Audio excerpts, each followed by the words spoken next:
Hey guys, Domino here. Today we're gonna do a quick experiment. My dad left me an experiment on my science table, so let's check it out.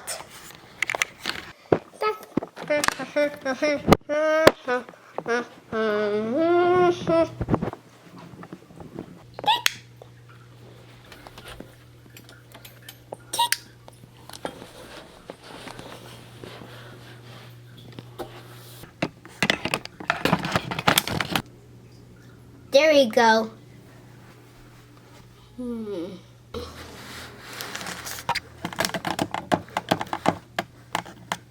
That might work.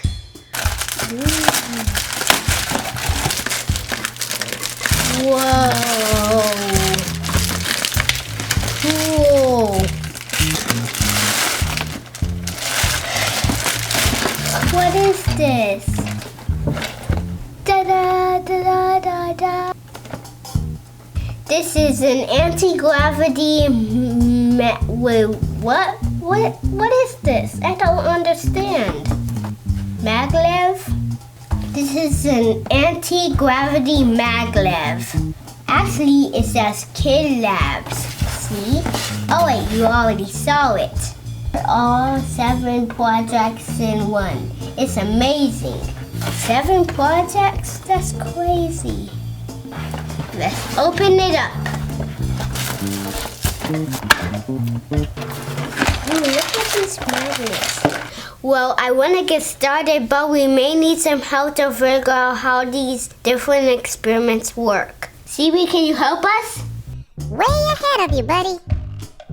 MagLev is short for magnetic levitation. It's all about magnets that levitate.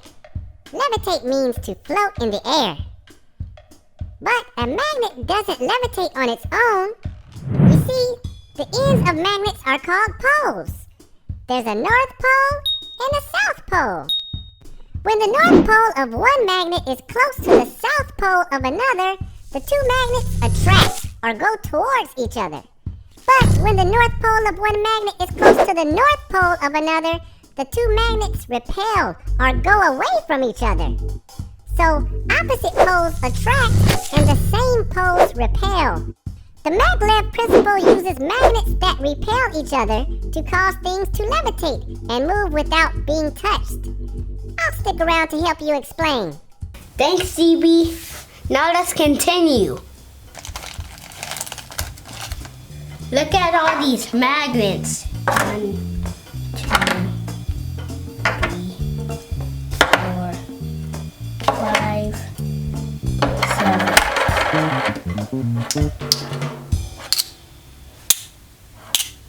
There we go. Okay, there we go. Boom. Now we need to pull the string. Hold on. I think I need to get a little closer with the camera.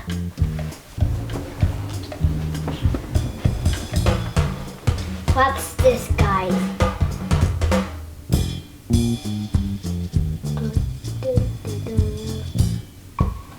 Isn't that cool? I'd say what's happening here is the nut is made of steel and iron. Iron is a magnetic material, which means it's attracted to those magnets at the top. And the nut doesn't have to touch the magnet to be attracted to it. As you pull the nut down, the magnets try to pull it back up. When that happens, It looks like it's floating. exactly. Now let's add some more nuts. Okay, so when the top nut is close to the magnet, it becomes a magnet too. And so do all the other nuts you add. So they all stick together. The attraction from the magnet is stronger the closer you get to the magnet. So if you pull the nuts too far away, And it's gone. That was cool, wasn't it, guys? I'm gonna do some of the other experiments in the kit. But first, what you doing, Jett? I did the alphabet. The alphabet? Cool. Well, let's hear it. A, B,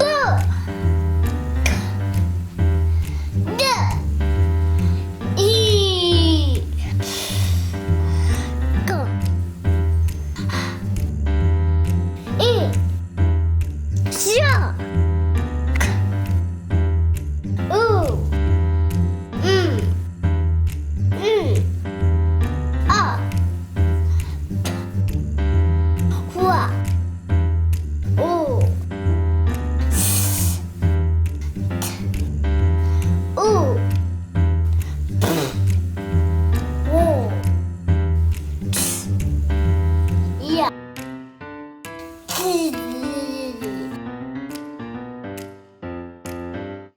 Now I know my IBD, not I know so deny me.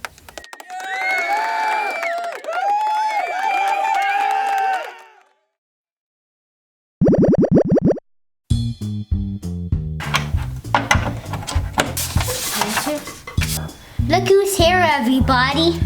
The sister everyone loves. Jett! Okay. I did it! So now it looks like you're working on the floating spinner. The red and blue faces on your magnets are the north and south poles. Yay, it's flying! When arranged edge to edge like that, the force of repulsion between the same poles keeps your yellow striped rod floating. Jett, look, it's flying! She's not amused.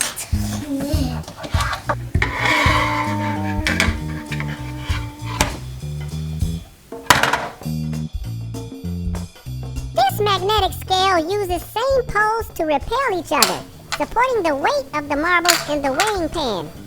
The larger the weight in the weighing pan, the more the magnets are pushed together.